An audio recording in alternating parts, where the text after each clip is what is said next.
संस्कृति नहीं है। सनातन संस्कृति गुरु के ही पूजा की संस्कृति है। आप कहेंगे कि ये कौन सी बात बता रहे हैं, तो थोड़ा सा जितना ही देर मुझे सुनिए, थोड़ा दिल और दिमाग को फ्री करके सुनिए तो बात समझ में आ जाए।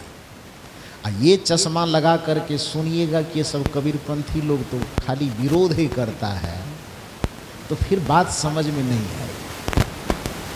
सुनने के बाद यदि बात समझ में न आवे तो आप सादर आमंत्रित है। आपको जितना तर्क करना हो, जितना विचार करना हो, जिस वेद से, जिस शास्त्र से, जिस उपनिषद से चर्चा करनी हो, या तो मंच पे ही कर लीजिए, या नहीं तो मंच पर न कर सकें तो 2 दिन तो कम से कम है ना, हम बाराबांकी में।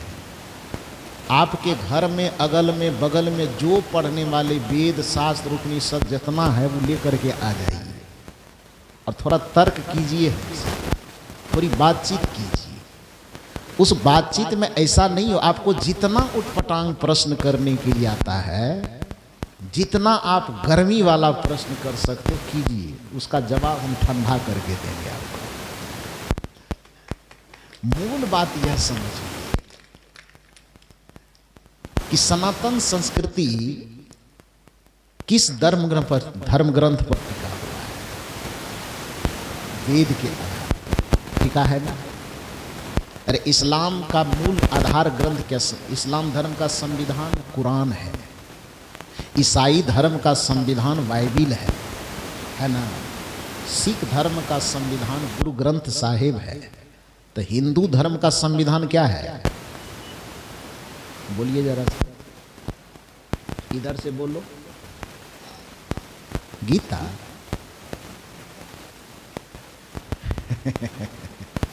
अच्छा ठीक है। हिंदू धर्म का संविधान वेद है।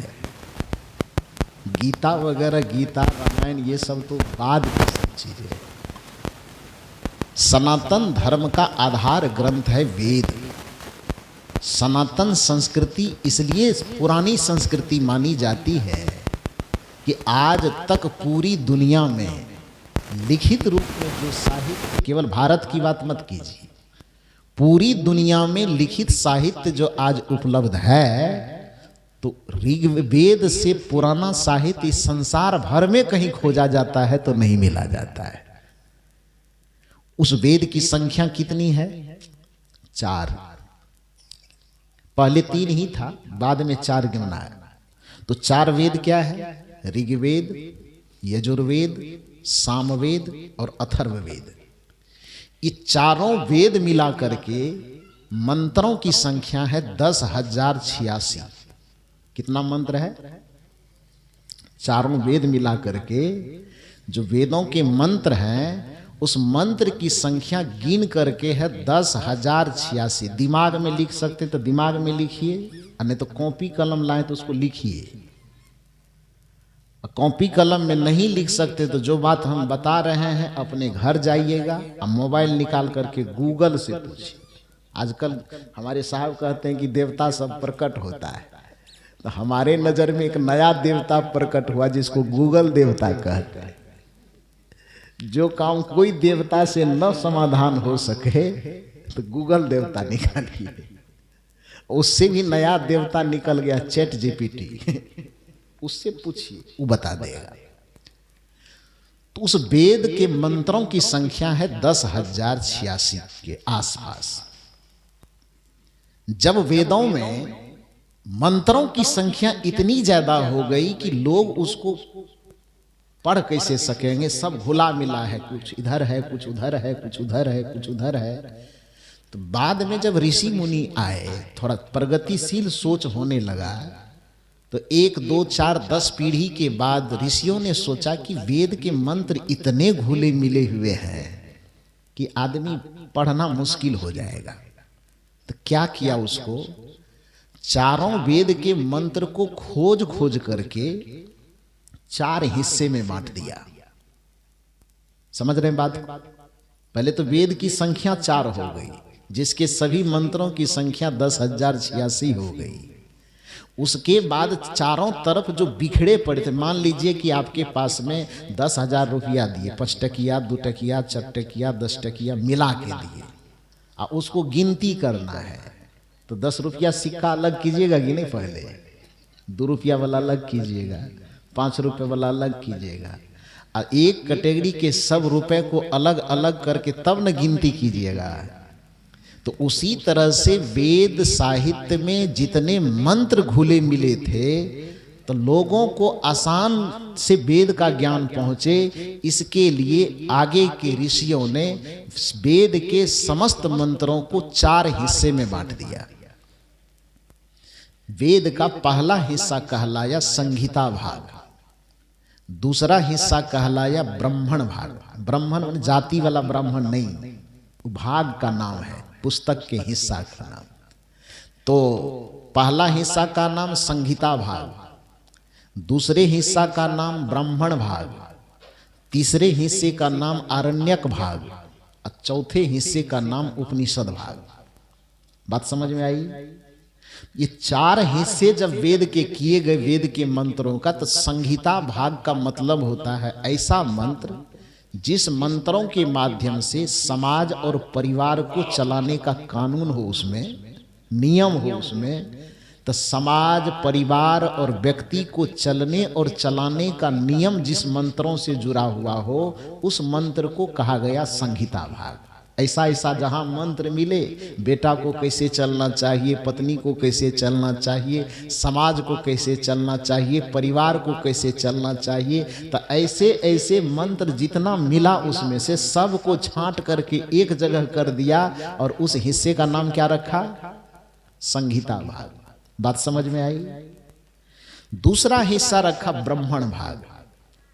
पूजा कैसे करना है, पाठ कैसे करना है, देवी देवता को कैसे मनाना है, कैसे रिझाना है, यज्ञ कैसे करना है, हवन कैसे करना है। तो पूजा पाठ यज्ञ हवन से संबंधित जो मंत्र थे, उस मंत्र को एक जगह इकट्ठा कर दिया और उस हिस्से का नाम रख दिया गया ब्राह्मण भाग।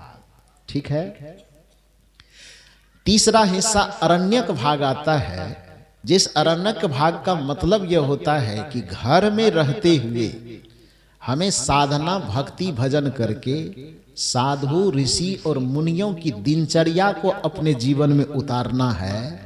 इससे जुड़ा हुआ जितना मंत्र आया, उन सारे मंत्रों का नाम, उस भाग का नाम रखा गया आरण्यक भाग। घर में रह करके साधु सन्यासी की तरह जीवन कैसे जिया जाए। आरण्य का मतलब जंगल होता है। जंगल में कौन रहते थे? ऋषि, मुनि, साधु, महात्मा, यही रहते थे। तो घर में रहते हुए, गृहस्थी में रहते हुए, जंगल के में रहने वाले साधुओं की तरह जीवन कैसे जिया जाए, इससे जुड़े हुए जितने मंत्र थे, उन सारे मंत्रों को एक हिस्से में रखा गया, जिसको कहा गया आरण्यक भाग। ठीक है। अब ये 3 के बाद सबसे ओरिजिनल चीज आता है, जिसमें ईश्वर का ज्ञान, आत्मज्ञान, परमात्म ज्ञान, ईश्वर की भक्ति कैसे करना चाहिए, इसका जो ज्ञान आया, मोक्ष को कैसे प्राप्त किया जा सके, मुक्ति को कैसे प्राप्त किया जा सके, आवागमन के चक्र को कैसे छोड़ा जा सके, वासना और प्रपंच से मुक्त कैसे हुआ जा सके, जो ये सनातन संस्कृति का क्रीम ज्ञान था, क्वालिटी वाला ज्ञान, उस हिस्से को कहा गया उपनिषद भाग। बात समझ में आ गई? तो पहले वेद को 4 हिस्से में बांट लीजिए। 4 हिस्से में बटा, संहिता भाग, ब्राह्मण भाग, आरण्यक भाग और उपनिषद भाग। ये 3 हिस्सा पर कोई चिंतन नहीं हो सकता। पूजा पाठ में क्या चिंतन करेगा? कलयुग में, सतयुग में जैसे जल ढारता था, आज भी ढारेगा, उसमें क्या परिवर्तन करेगा? कलयुग में जैसे टीका लगाता था, सतयुग में वैसे आज भी लगाएगा, उसमें क्या परिवर्तन हो सकता है? कुछ बदलाव होगा? उसमें कोई बदलाव की जरूरत नहीं है। रीति रिवाज परंपरा जितना चल रही थी वही चलते आ रही है, वही सब चलते रहेगी। उसमें ज्ञान विज्ञान की कहीं कोई जरूरत है नहीं, वो तो स्थूल चीज है वो। तो उसमें प्रगति नहीं होगी। समाज के लिए कोई नियम कानून बनाए जाएंगे तो उसमें क्या परिवर्तन करेगा? माता पिता की सेवा करनी चाहिए तो सतयुग में भी करनी चाहिए, द्वापर में भी करनी चाहिए, आज भी करनी चाहिए। इसमें क्या बदलाव की जरूरत है? पति पत्नी को कैसे रहना चाहिए, इसमें सतयुग रहे कि द्वापर रहे कि कलयुग रहे, इसके नियम में बदलने की कुछ जरूरत है? कोई जरूरत नहीं।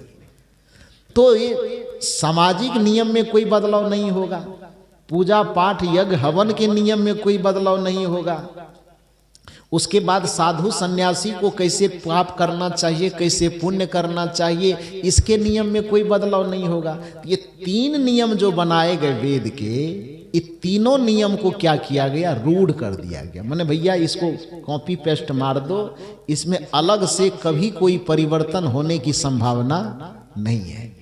ये 3 को पूरा लेकर के चपोत दिया गया।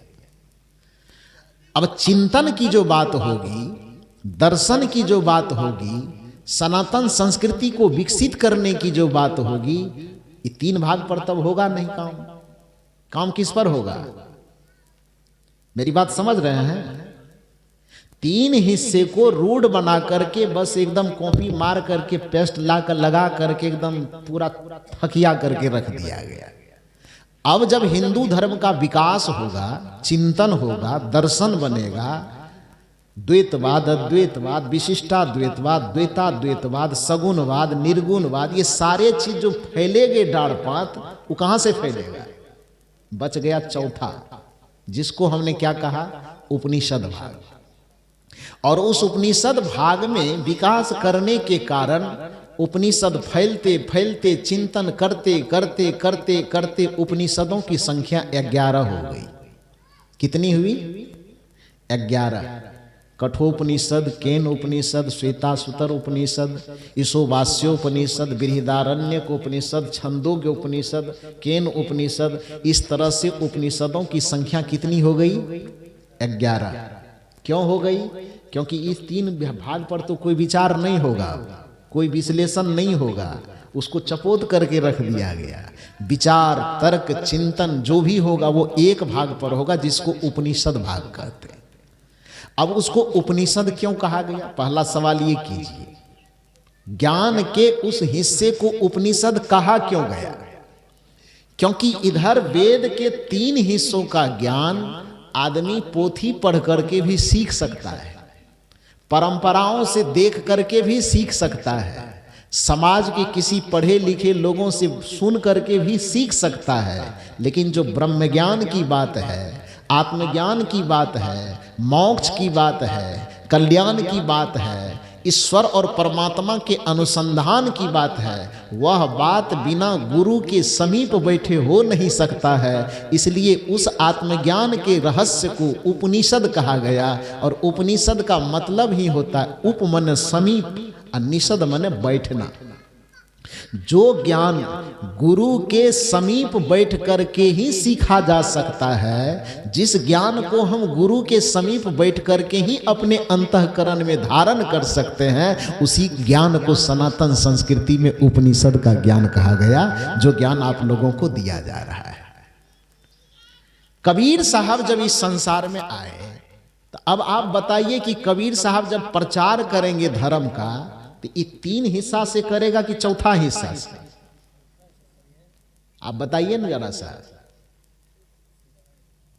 जिसको चपोत के रख दिया गया उस हिस्से का प्रचार करेगा कि जिस चौथा हिस्सा दर्शन चिंतन का विषय है उस पर प्रचार करेगा? करेगा ना। आपने उपनिषद कभी देखा है? नाम सुने हैं? उपनिषद का नाम केवल उपनिषद सुने होंगे, उपनिषद का नाम क्या क्या है वो कोई नहीं सुना है। न उपनिषद को कभी देखा है, न वेद को कभी देखने गया है। अब बड़ा एकदम मोच पिजा करके कहता है कि हमसे बड़का सनातन धर्मी तो कोई है ही नहीं। कभी वेद को देखा नहीं, कभी उपनिषद को देखा नहीं, उपनिषद के चिंतन को कभी देखा नहीं, वेदांत को कभी देखा नहीं, और कहता है कि कबीर साहब तो सनातन धर्म के बड़का विरोधी है। अरे भैया, तू सनातन को कितना प्रतिशत समझ रहे हो?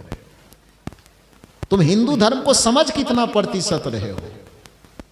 केवल काक भुसुंडी और गरुड़ के संवाद को सुन के समझते हो कि हम सनातनी धर्मी हो गए। खाली रामायण पढ़ने से सनातन धर्मी हो जाए? रामायण पर ही केवल सनातन धर्म टिका हुआ है क्या? सनातन धर्म मूल रूप से वेदांत पे टिका हुआ है।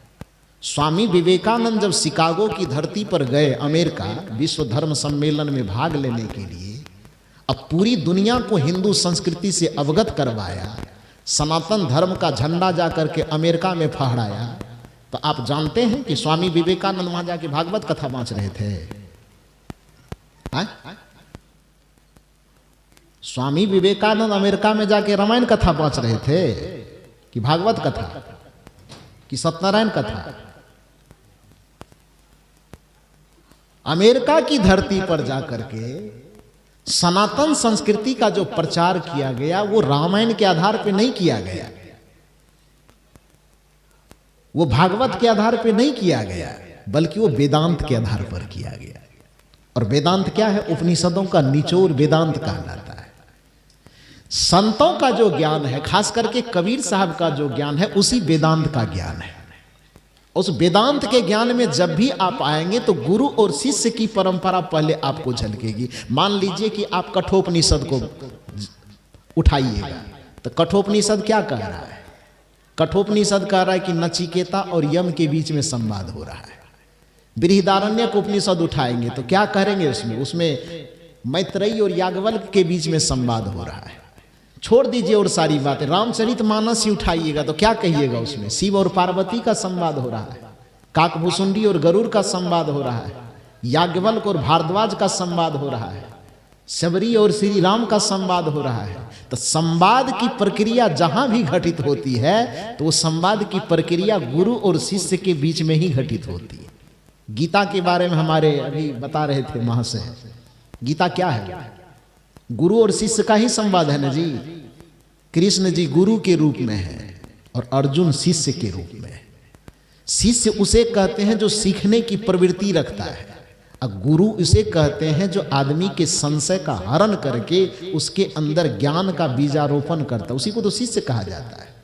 तो पूरी की पूरी सनातन संस्कृति, चाहे रामायण को आप आधार दे के देखो, चाहे गीता को आधार दे के देखो, वो गुरु और शिष्य की परंपरा है। जिसको हम वैदिक संस्कृति कहते हैं, सनातन धर्म का मुख्य आधार कहते हैं, वह वेद भी तो पहले गुरु और शिष्य की परंपरा का ही अनुकरण करता था। इसलिए वेद का पुराना नाम था श्रुति। क्या नाम था? श्रुति। श्रुति का अर्थ क्या होता है? श्रुति का अर्थ होता है गुरु के द्वारा शिष्य जो सुन करके ज्ञान को धारण करता है, उस सुने हुए ज्ञान को क्या कहा जाता है? श्रुति। श्रुति नाम ही उसका इसलिए है क्योंकि गुरु के मुख से वह सुन करके सीखा जा रहा है। लिखित रूप में उस समय तो होता नहीं था, न कागज था, न कलम था, न ताम्रपत्र था। तो यही होती थी कि गुरु जी कह रहे हैं और शिष्य सुन रहे हैं, फिर शिष्य कुछ आगे बढ़ गया, वह गुरु बन गया, फिर दूसरा कोई शिष्य आया, उसको सुना दिया। तो हजारों वर्षों से गुरु के द्वारा शिष्य सुनते हुए फिर अपने शिष्य को सुना रहा है, फिर अपने शिष्य को सुना रहा है। इसलिए हमारे यहाँ वेद के ज्ञान को पूर्व नाम से यदि पुकारा जाएगा तो वेद को श्रुति के नाम से पुकारा जाता है। तो जो संस्कृति ही श्रुति पर टिकी हुई है, उस संस्कृति में हम ये कहें कि गुरु का कोई महत्व ही नहीं है, तो महान नासमझी की बात हो जाएगी। नहीं, पूरा सनातन धर्म गुरु शिष्य परंपरा पर टिका हुआ है। आश्चर्य की बात है कि लोग देवी और देवता में इतने ज्यादा उलझे हुए हैं कि गुरु के महत्व को समझ नहीं रहा है।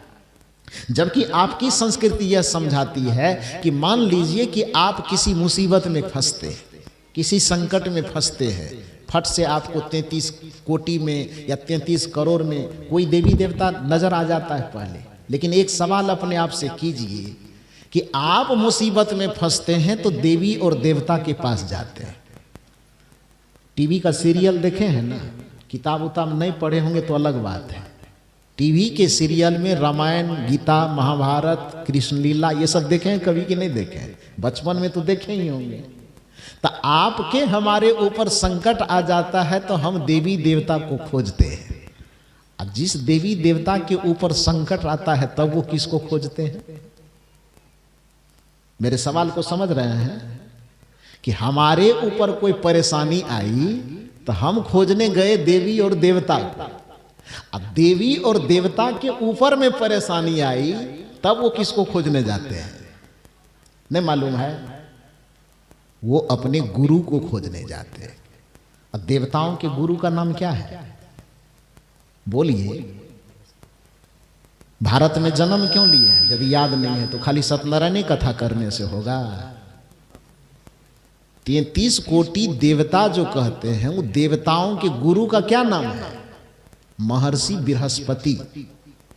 और जिसको राक्षस कहते हैं आप, जिसको दानव कहते हैं आप, देखिए संस्कृति कितनी उदार है आपके हिंदू धर्म की, कि देवता के तो गुरु है ही, जिसको आप राक्षस कहते हैं, दानव कहते हैं, उसके गुरु हैं कि नहीं है? उसके गुरु का नाम क्या है? कुल गुरु शुक्राचार्य है ना। तो देवता के गुरु का नाम महर्षि बृहस्पति और दानव के गुरु का नाम शुक्राचार्य। अब सोचिए कि कितनी अजीब संस्कृति है कि देवता के पास भी गुरु है, दानव के पास भी गुरु है, अब बीच में हम लोग कहते हैं कि हमको गुरु की जरूरत है। कैसे काम चले? हमारी गिनती कौन चीज में होगी? ना हम दानव के गिनती में आएंगे, ना हम देव की गिनती में आएंगे। जिस परंपरा के देवता भी गुरु के अधीन है, देवराज इंद्र को यदि कोई परेशानी, जो देवताओं का राजा है ना जी, इसलिए उसको देवराज कहा जाता है। तो देवताओं के राजा कहलाने वाले जो इंद्र है, उसके ऊपर में परेशानी आती तो छटपटा के कहां भागता है? शास्त्र पुराण पढ़ रहे हैं तो पढ़िए, नहीं पढ़ते तो आजकल तो मोबाइल भी हाथ में है, कोनो सीरियल निकाल करके देखिए ना, उनके ऊपर परेशानी आती कहां जाता है?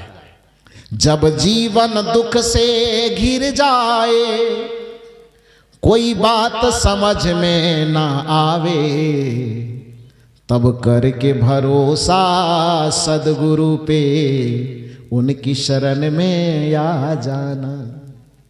हमारी भारतीय संस्कृति, सनातन संस्कृति यही कहती है कि जब जीवन दुखों से घिर जाए, पीड़ा परेशानी से घिर जाए, चारों तरफ देखने पर कहीं कोई उत्तर, कहीं कोई समाधान नजर ना आवे, तो उस अवस्था में एक ही काम करना, आंख बंद करके, यदि सदगुरु का दरबार नजदीक में है तो वहां दौड़ जाना। दरबार यदि नजदीक में नहीं है तो बस आप आंख बंद करके बैठ जाना अपने मानस पटल पर, जिसको आज्ञा चक्र कहा जाता है, जहां हम तिलक लगाते हैं, उस जगह पर गुरु की मूर्ति का स्मरण करना और अपनी समस्या गुरु के चरण में अर्पित कर देना कि हे गुरुदेव, रास्ता आप ही निकालिए। आप यकीन करो कि 5 से 10 मिनट बीतते बीतते आपके सामने वो रास्ता निकल करके तैयार होगा और समस्या से मुक्त हो जाएंगे आप।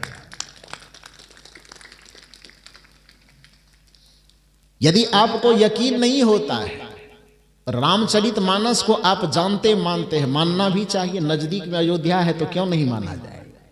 बिल्कुल मानना चाहिए। यदि जानते मानते तो उस रामचरितमानस की कथा तो जानते होंगे ना। राजा दशरथ जी के पास सारा ऐश्वर्य था कि नहीं?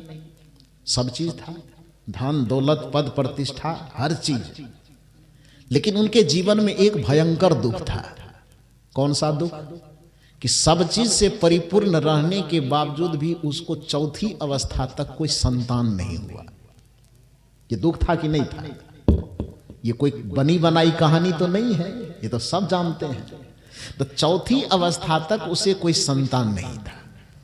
अब आप बताइए कि एक गृहस्थी मर्यादा में जीने वाले, हम लोग साधु महात्मा है तो बाल बच्चा पतना पत्नी सबसे अलग वाले हैं, लेकिन खास करके जो गृहस्थी मर्यादा में जीने वाले लोग हैं, सब चीज से परिपूर्ण हो, उसके घर में संतान न हो, तो ये दुख कमजोर माना जाएगा कि भयंकर दुख माना जाएगा? क्या माना जाएगा? भयंकर दुख माना जाएगा ना, भयंकर पीड़ा मानी जाएगी।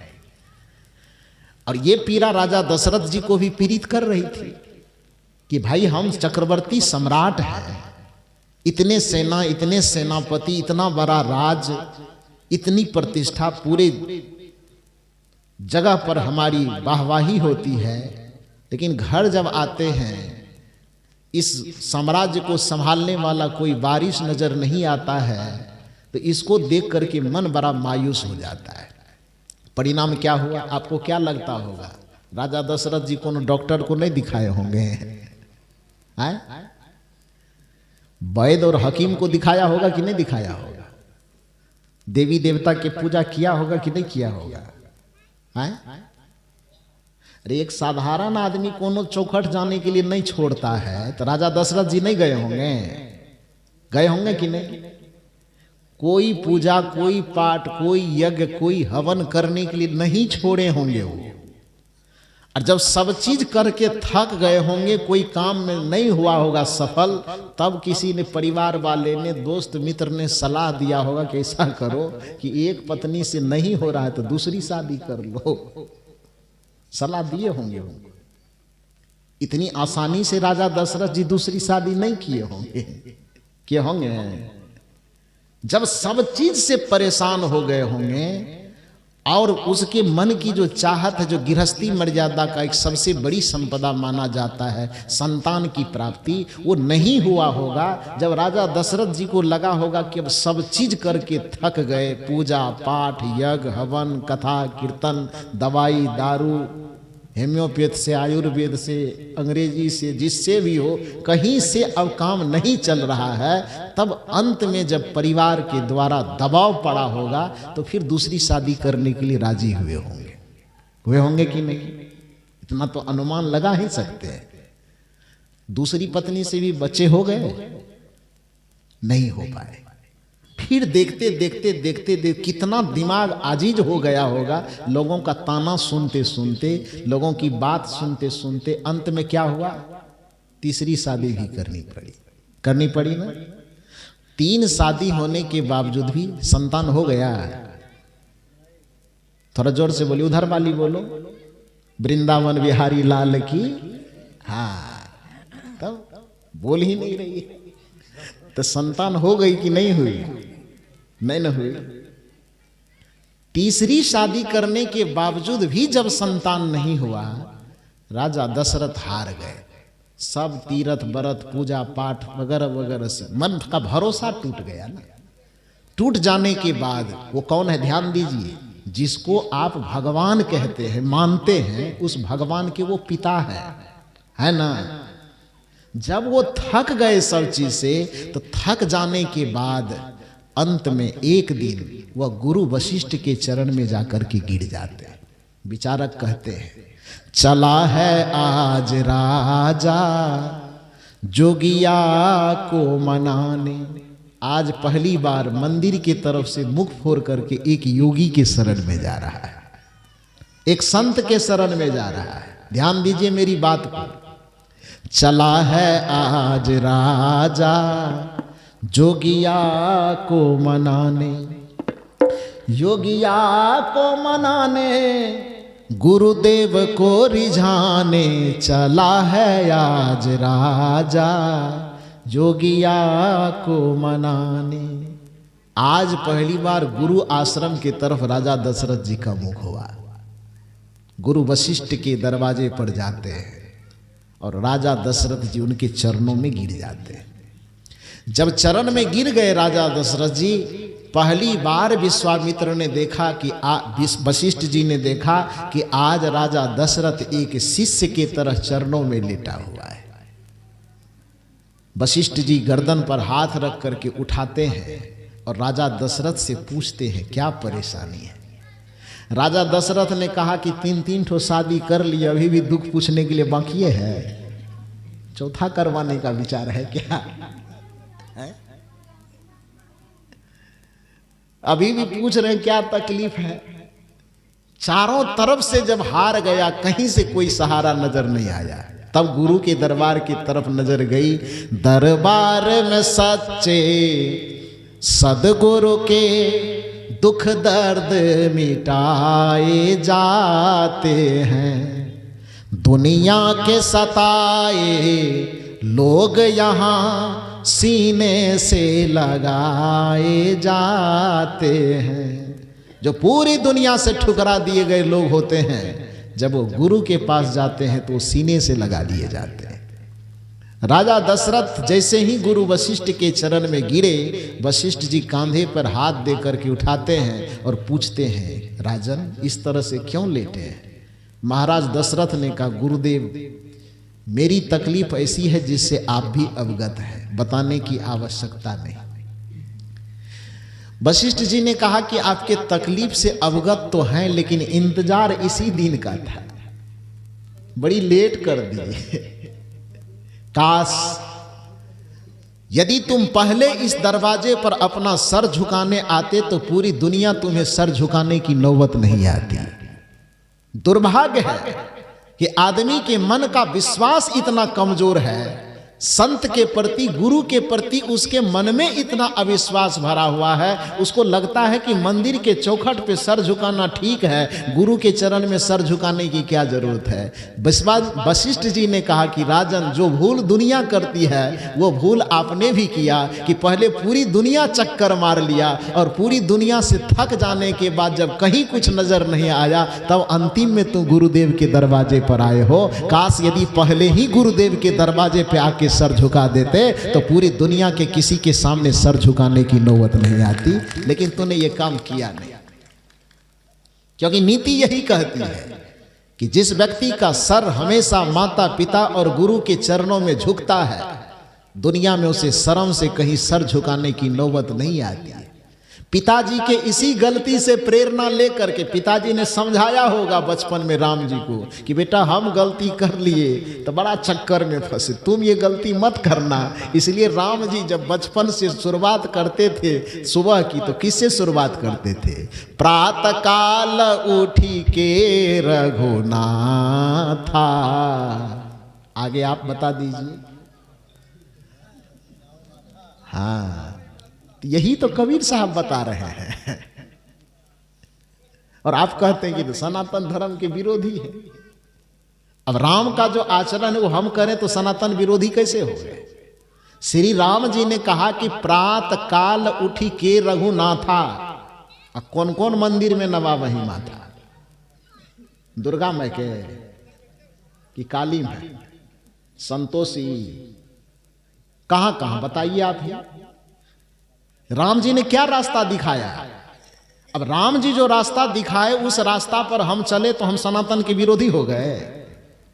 राम जी जिस चरित्र को किए उस चरित्र को हम अपनावें तो हम सनातन विरोधी हो गए।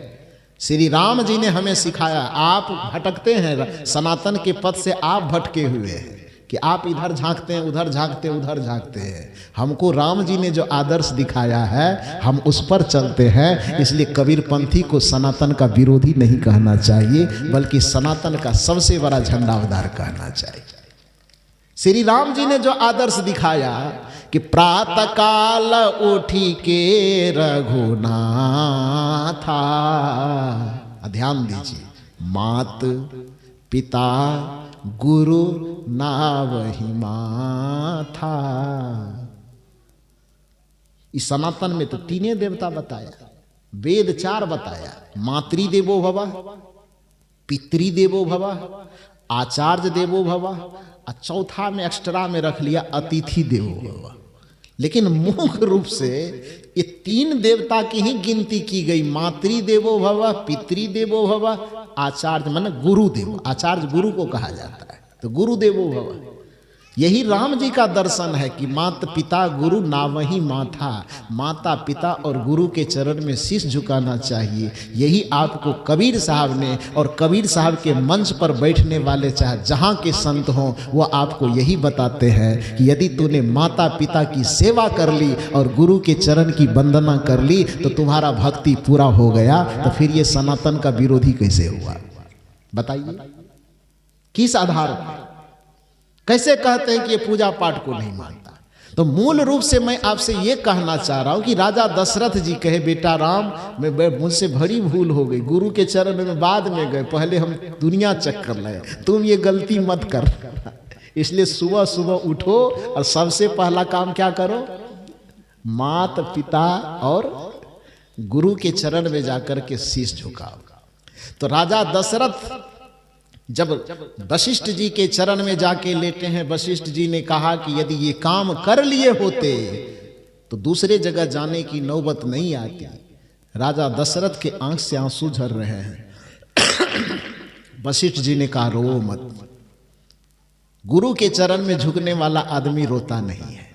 जाओ, मैं तुझे वरदान देता हूं कि आज के बाद तुम्हारे आंख में कभी आंसू नहीं आएंगे, और जिस पुत्र की अभिलाषा के लिए पूरी दुनिया में तू ललायित हो रहा है, आज गुरु का आशीर्वाद है कि तेरे आंगन में 4-4 बच्चे खेलेंगे। रास्ता में बता रहा हूं, क्योंकि मैं तुम्हारा नमक खा रहा हूं, इसलिए ये यज्ञ मैं तुमसे संपन्न नहीं कर सकता। मैं गुरु तो हूं, लेकिन कुल गुरु हूं। तुम्हारे नमक पर मेरा पालन पोषण हो रहा है। तो इस वजह से जैसे एक पिता अपने पुत्र को पढ़ा नहीं सकता, कितना बड़ा मास्टर हो, अपना बच्चा को पढ़ाने के लिए दूसरे से ट्यूशन दिलवाना पड़ेगा ना। कितना बड़ा डॉक्टर हो, यदि उसको अपने बेटे अपने पत्नी की ऑपरेशन करने की नौबत आवे तो अपने से कर देगा? हो जाएगा? वो चाकू चलवे नहीं करेगा, ऑपरेशन करने वाले चलेगा। तो इसके लिए क्या करना होगा? कितना बड़ा डॉक्टर हो, ऐसा ऑपरेशन करने वाला कि दिन में 50 ऑपरेशन करता हो, उसके बावजूद भी यदि उसके अपने परिवार के किसी सदस्य को ऑपरेशन की नौबत आवे तो किसी दूसरे डॉक्टर के पास भेजेगा ना। वही चीज कुलगुरु वशिष्ठ समझा रहे हैं कि मैं गुरु तो हूं, लेकिन तुम्हारे नमक पर मेरा भरण पोषण हो रहा है, इसलिए हम भी तुम्हारे परिवार के हिस्से हो गए। और ये जो पुत्रेष्टि यज्ञ है, ये यज्ञ मैं नहीं कर सकता हूं, लेकिन मैं तुम्हें भेजूंगा भी तो कोई मंदिर नहीं भेजूंगा, मैं भेजूंगा तो एक संत के पास भेजूंगा। उस संत का नाम है महर्षि श्रृंगी ऋषि। उनके शरण में जाओ और उनसे आशीर्वाद प्राप्त करके फिर अपने जीवन को धन्य करो, तुम अपनी मनोकामना पूरी करो। सवाल यह होता है कि जिसको हम भगवान कह रहे हैं, उस भगवान के पिताजी के ऊपर संकट आया, तो उसके संकट को दूर कौन किया? 33 करोड़ वाला कि संत वाला? थोड़ा जोर से बोलिए, इधर वाला बोलो ना। है? किसने किया जी? ये मंदिर वाला किया? तीर अयोध्या वाला भी नहीं किया। तब कौन किया? एक संत किया। और संत की भूमिका जो होती, गुरु की भूमिका होती। तो मेरे कहने का अभिप्राय यह है कि सदगुरु कबीर साहब की परंपरा में जो गुरु को महत्व दिया जाता है, तो लोगों की धारणा में ये बात बैठ जाती है कि गुरु की परंपरा वाले लोग जो है ना, ये देवी देवता की परंपरा को नहीं मानते। दूसरे को कहते हैं ये देवी की पूजा मत करो, ये देवता की पूजा। अरे भैया, ये अध्यात्म के विज्ञान की ये शर्त है। चाहे वो कबीर साहब के अनुसार चलो, कि कृष्ण के अनुसार चलो, कि राम के अनुसार चलो, कि हनुमान के अनुसार चलो, भक्ति जब भी करने चलेंगे आप, तो भक्ति का नियम ही है कि सबको छोड़ करके एक को मानना पड़ेगा। आप कहे कैसे? कबीर साहब के अलावा भी ऐसा कोई कहा है क्या? किससे पुरवा दे? आपको नाम बोलिए। आप नाम बोलिए, किससे पुरवाना चाहते हैं? हनुमान जी को जानते हैं कि नहीं? हनुमान जी से पुरवा दें, शंकर जी से पुरवावें कि राम जी से? किससे साक्षी गवाही ले लें? बताइए किस पर मानिएगा? चलिए हनुमान जी से पहले कहवा दें। हनुमान जी, हनुमान चालीसा कभी तो पढ़े होंगे, नहीं पढ़े होंगे तो कभी कभी हॉर्न से सुनने का मौका मिला होगा कि नहीं मिला होगा? मिला होगा ना। चालीसा 40 चौपाई का तो ग्रंथ है उसका, और यहाँ भी बजता है, तब तो सुने जरूर होंगे। तो यहाँ बजता, हनुमान जी है क्या इसमें? दुर्गा जी, अच्छा दुर्गा मैया है, ठीक है, कोई बात नहीं, हनुमान जी भी है। तो हनुमान जी की जब आरती बजती है, कैसेट बजता है, तो उस हनुमान जी के कैसेट में एक भक्त गया और हनुमान जी से पूछता है कि हे हनुमान जी, आप अष्ट सिद्धि नवनिधि के दाता हैं, हम आपकी भक्ति करना चाहते हैं, और आपके भक्ति के माध्यम से ही हम रिद्धि सिद्धि सब सुखों को पाना चाहते हैं। इसके लिए कौन सी शर्त माननी होगी? तो हनुमान जी ने क्या कहा?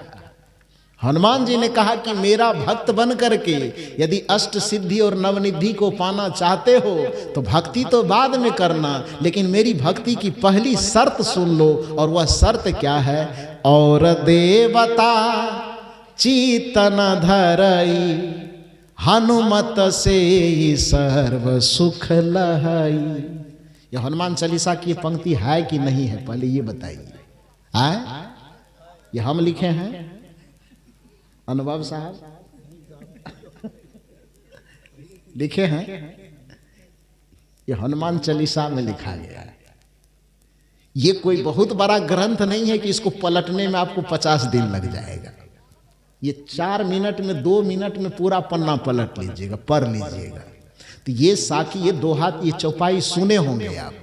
और देवता चीतन धरई, हनुमत से सर्व सुख लहई। सुने होंगे हजारों बार, आज मेरे मुंह से सुनकर के इसका अर्थ कीजिए थोड़ा सा। इसका अर्थ क्या होता है? और देवता चित्त न धरई, हनुमत से सर्व सुख लहई। इसका अर्थ कीजिए जरा सा। हम कोई पंडित जी नहीं हैं कि आपको संस्कृत का इधर से उधर गुत्थी घुमा देंगे। आप अपने दिमाग से पहले इसका अर्थ कीजिए। और देवता चित्त न धरई, और किसी देवता को अपने चित्त में धारण मत करो। हनुमत से सर्व सुख लहई। यदि तुम भक्ति करना चाहते हो तो भक्ति की एक ही शर्त है कि यदि हनुमान के भक्त होना चाहते हो तो बस हमको मानो, अब बाकी और किसी देवता को चित्त में धारण। थोड़ा जोर से बोलिए, सुनाई नहीं पड़ रही है। बिहार जाएंगे तो कान का इलाज हम करवा लेंगे, अभी थोड़ा कम सुनाई दे रहा, ठंडी का असर है ना। तो थोड़ा जोर से आप बोलिए, बोलेंगे ना। और देवता चीतन धरई। अब हनुमान जी कह रहे कि और किसी देवता को चित्त में धारण मत करो, तो हनुमान जी देवता के विरोधी हो गया है? भगवान श्री कृष्ण से अर्जुन ने पूछा कि हे भगवान, आपको ईश्वर का स्वरूप में मानता हूं, आपकी भक्ति करके ही हम आत्म कल्याण पाना चाहते हैं, आप बताइए आपकी भक्ति कैसे करें? भगवान श्री कृष्ण ने कहा भक्ति वक्ति बाद में कर लो, पहले शर्त सुनो। का सुना दीजिए। श्री कृष्ण ने गीता में कौन सी शर्त लगाई? शर्त यह लगाई कि मेरी भक्ति समझना करना बाद में, लेकिन पहले शर्त सुन लो कि सर्वधर्म परित्यज्य माम एकम शरणम व्रजः, कि सभी धर्म और धार्मिक कर्मकांडों का परित्याग करके माम एकम शरणम व्रजः, सिर्फ मेरे शरण में आ जाओ, तभी तुम्हारे भक्ति की शुरुआत हो सकेगी। अन्यथा यदि तुम्हारा मन 33 करोड़ देवी देवताओं में यदि भटकता रह गया तो फिर चाहे मेरे पास भी बैठे रहोगे फिर भी तुम्हारे भक्ति की शुरुआत नहीं होगी। इसलिए भक्ति की शर्त ही यह है कि सर्वधर्म परित्यज्य, सभी धर्म और धार्मिक विधानों का परित्याग करके माम एकम शरणम व्रजः, सिर्फ मेरे शरण में आ जाओ तभी तुम्हारा कल्याण होगा।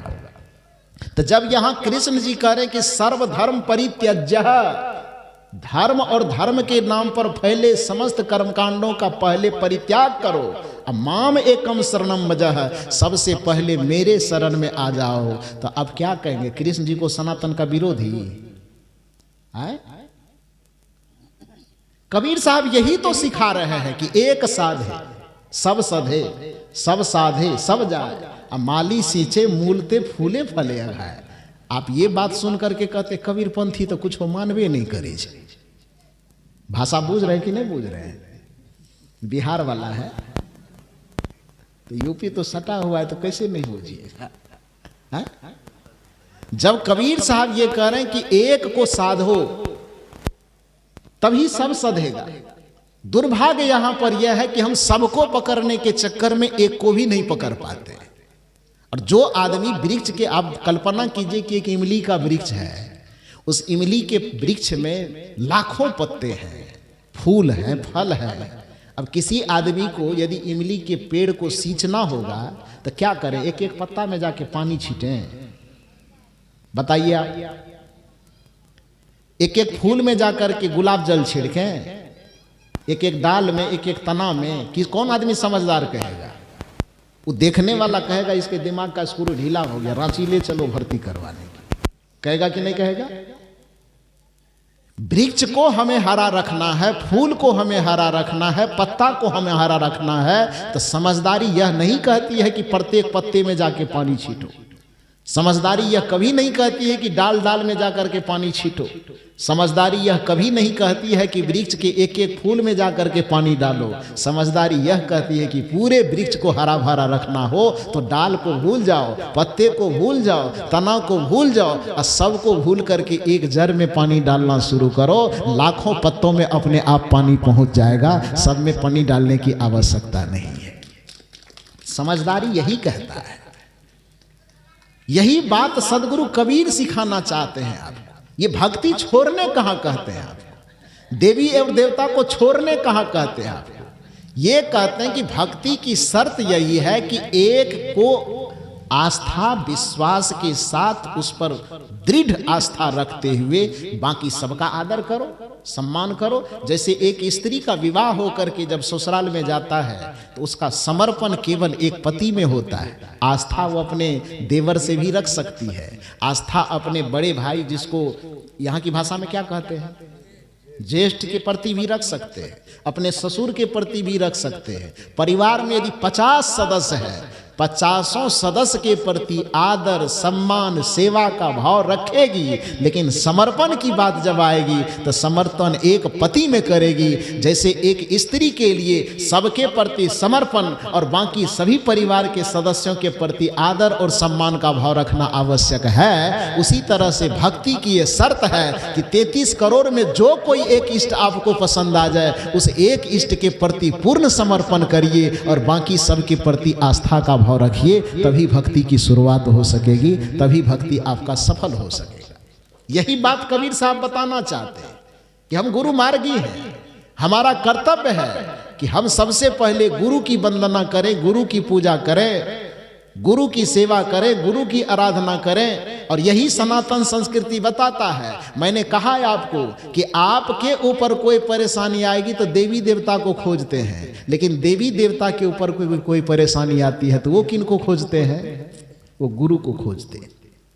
और राजा दशरथ जो भगवान श्री राम जी के पिता कहलाते हैं, जब गुरु के कृपा से उनके जीवन का दुख दूर हो गया, तो आपको कहीं ये न लगे कि मैं बना करके कह रहा हूं, इसलिए रामचरितमानस का एक उदाहरण दे करके फिर मैं बात को समाप्त करूंगा, आप बैठ जाइए। तो महाराज दशरथ जब सब चीज से परिपूर्ण हो गए, 4 बच्चे घर में खेलने लगे, तब तो खुशी का कोई ठिकाना नहीं रहेगा, पूरा खुशहाल हो गए, आनंद से एकदम पूरा नगर उत्सव मनाने लगा। तब जाकर के एक आदमी आया और राजा दशरथ जी से पूछा कि आज जो आपको ये खुशी मिली है, आज जो आपको ये आनंद मिला है, ये आनंद कैसे मिला। ये तो दुनिया का नियम है ना जी, जब किसी व्यक्ति को सफलता मिल जाती है तो मीडिया वाले पूछने आता है कि नहीं। यदि कोई व्यक्ति स्टेट टॉपर कर जाए, यूपीएससी आईपीएस पास कर जाए, तो उसको पूछने जाता है ना, कोचिंग कहाँ से लेते थे, सिलेबस कौन कौन सा पढ़ते थे, नोट्स किसने दिया था, ये सवाल करता है कि नहीं करता है। उसकी बात छोड़ दीजिए, यदि आप खेती गृहस्थी करते हैं, आप अपने खेत में फसल लगाए, आपके पड़ोस के लोग भी फसल लगाए हैं, अड़ोस पड़ोस अगल बगल से यदि 2-4 मन कट्ठा यदि ज़्यादा पैदा हो गए आपको, तो उसमें पूछेगा कि नहीं। मीडिया वाला नहीं पूछे, लेकिन अगल बगल गाँव वाले जरूर पूछेगा कितना यूरिया मारे थे हो, पटवन कितना बार किए थे, बीज कहाँ से लाए थे, ये पूछेगा कि नहीं पूछेगा।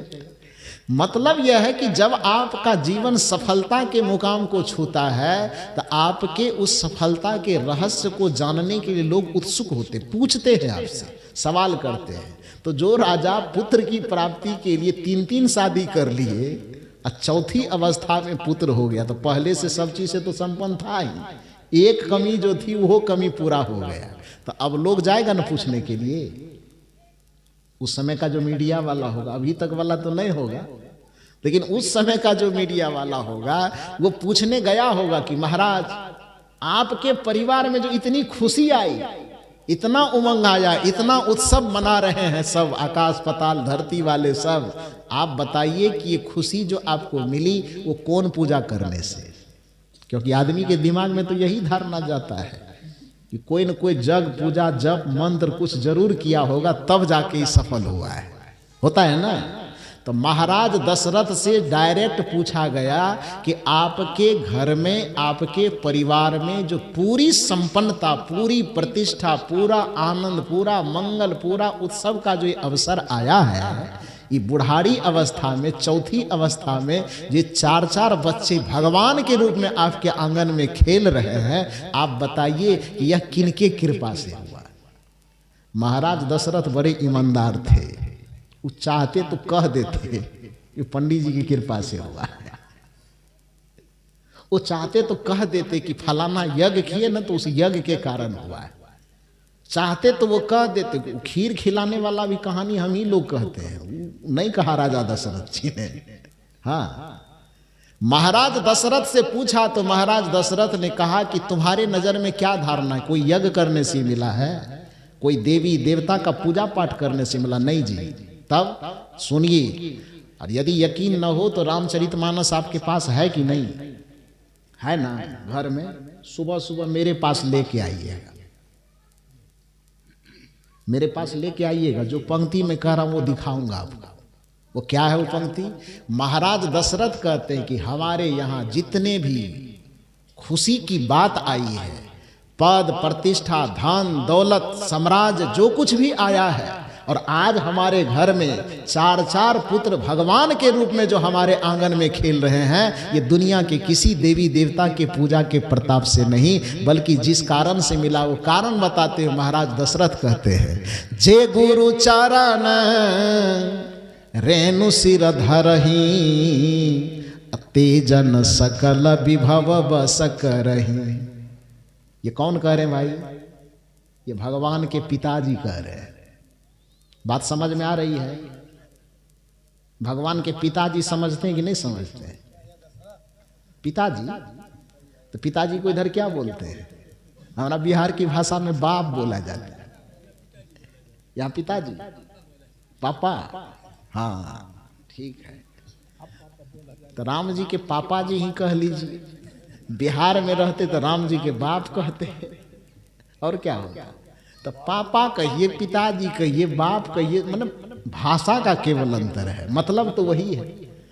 मूल बात यह है कि महाराज दशरथ जो भगवान के पिता हैं, वो कहते हैं कि हमारे घर में सुख समृद्धि और शांति का जो कुछ भी दिखाई दे रहा है, उसके कारण में देवी देवता भगवान भगवती के पूजा नहीं है। तब क्या है? जे गुरु चारण रेणु सिर धरही, तेजन सकल विभव बस करही। कि जो व्यक्ति नित प्रति अपने गुरु के चरण शरण हो करके उसके चरण रज को अपने मस्तक पर धारण करता है, कबीर साहब यही तो कह रहे हैं कि गुरु को सिर पर राखिए, राजा दशरथ कह रहे हैं मस्तक पर धरही। दोनों में अंतर है।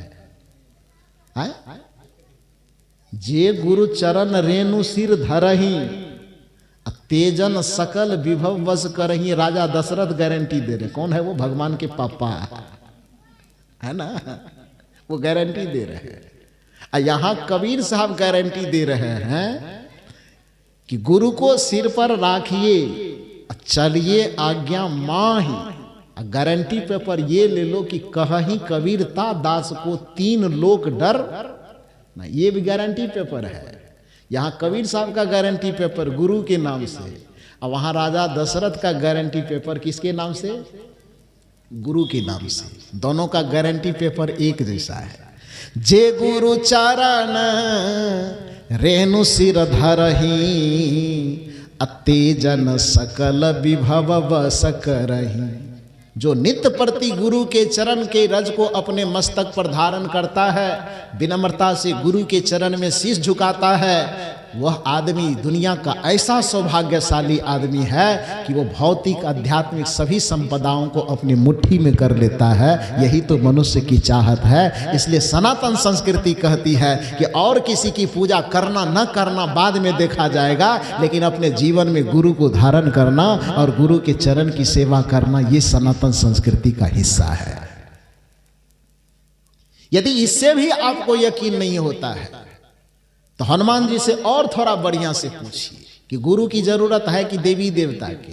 हनुमान जी का देवी देवता पकड़ो न पकड़ो बाद में फैसला कर लेंगे, लेकिन शुरुआत कहां से करना? श्री गुरु चरण सरोज रज निज मन मुकुर सुधार, वरनौ रघुवर विमल जसु जो दायक फल चार, बुद्धिहीन तनु जानिके सुमिरौ पवन कुमार, बल बुद्धि विद्या देहु मोहि, हरहु कलेश विकार। ये पंक्ति हम बनाए हैं। हाँ साहब जी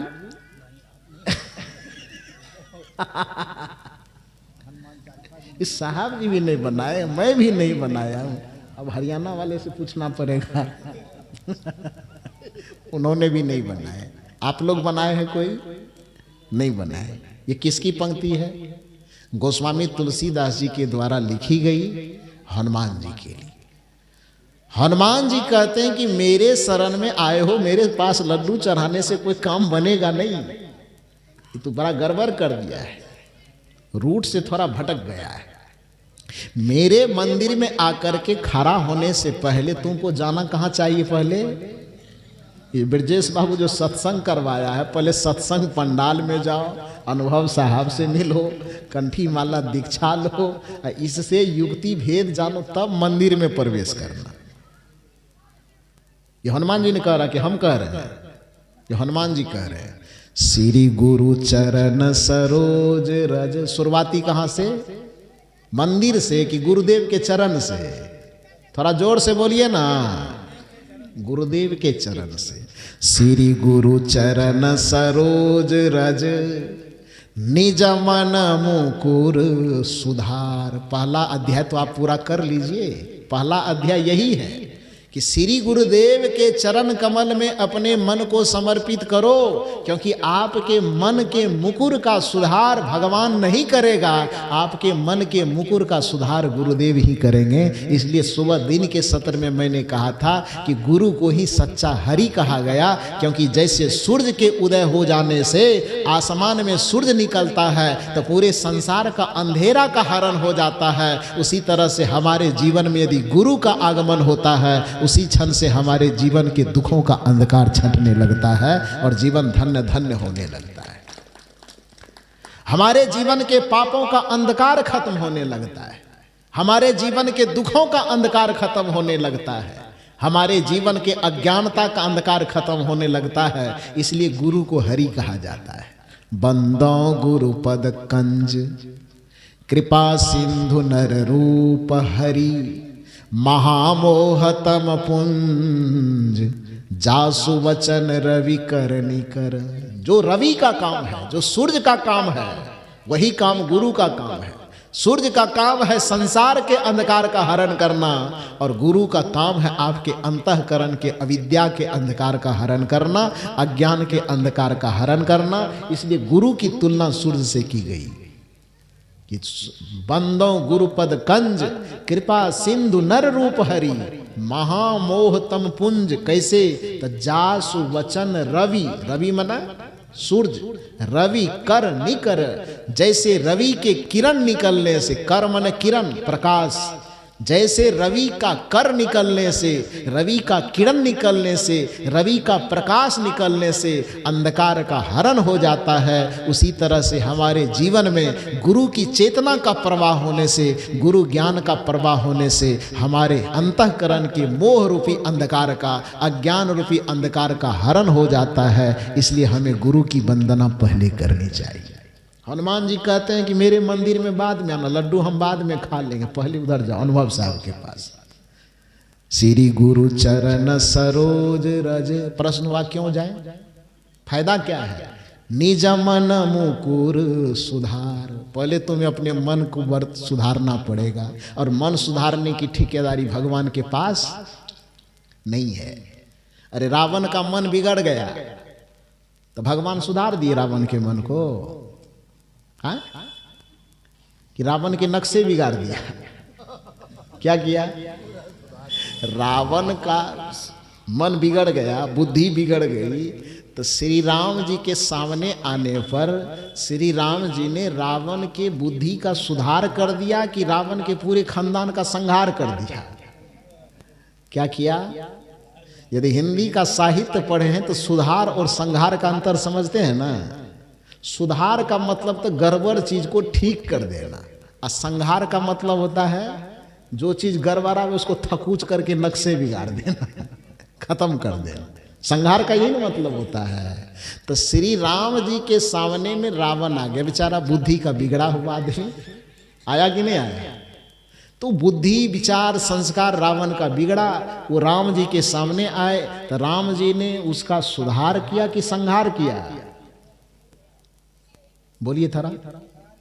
संहार किया। कृष्ण जी के सामने में बिगड़ी बुद्धि वाला कंस आ गया, बेचारा जरासंध आ गया, पूतना आ गई, तो कृष्ण जी उसका सुधार किए कि बस डायरेक्ट वृंदावन बिहारी लाल की। क्या किए?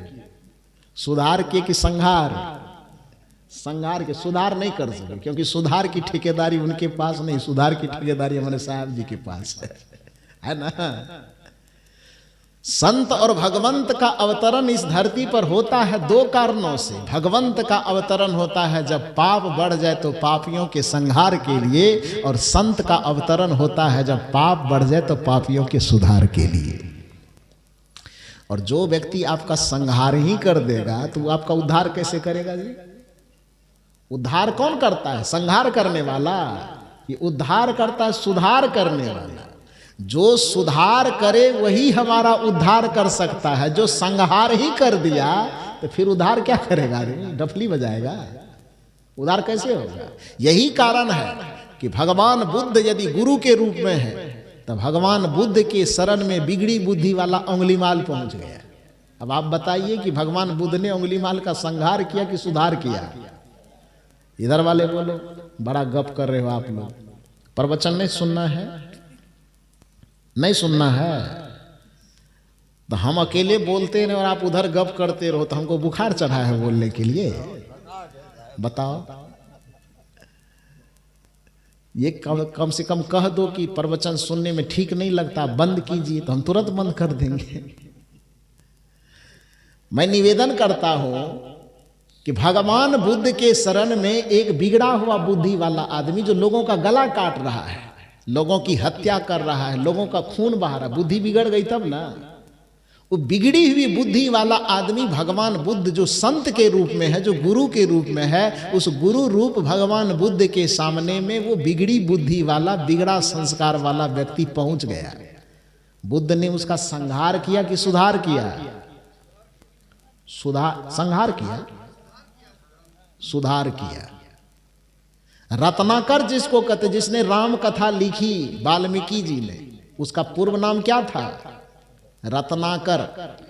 वो रत्नाकर बेचारा भटकते भटकते भटकते भटकते सप्त ऋषि मंडली के शरण में चला गया, संत के शरण में। सुधर गया कि मर गया? सुधर गया ना। सुधरा तो क्या किया?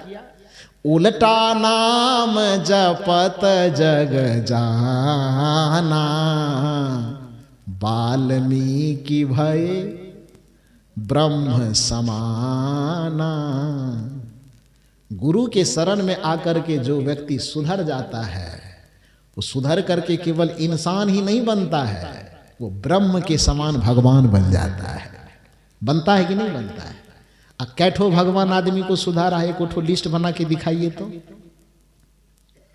जिनका जिनका भगवान का नाम जानते हैं उनके सामने में कौन कौन पापी आया जिस पापी के बुद्धि को सुधार करके भगवान बना दिया? थोड़ा नाम बता सकेंगे आप? नहीं बता पाएंगे, क्योंकि भगवान के पास सुधारने की जिम्मेदारी है ही नहीं। भगवान के पास संहार करने की जिम्मेदारी है, सुधारने की जिम्मेदारी किसके पास है? गुरु के पास में। इसलिए कबीर साहब कहते हैं गुरु है बड़ा गोविंद से, भगवान से बड़ा गुरु है। क्योंकि मारने वाला तो हजारों मिल जाएंगे, सुधारने वाला नहीं मिलेगा। तो मारने वाला बड़ा कि सुधारने वाला? आप लोग आवाज कम बोलते, दूध दही नहीं खाते हैं क्या?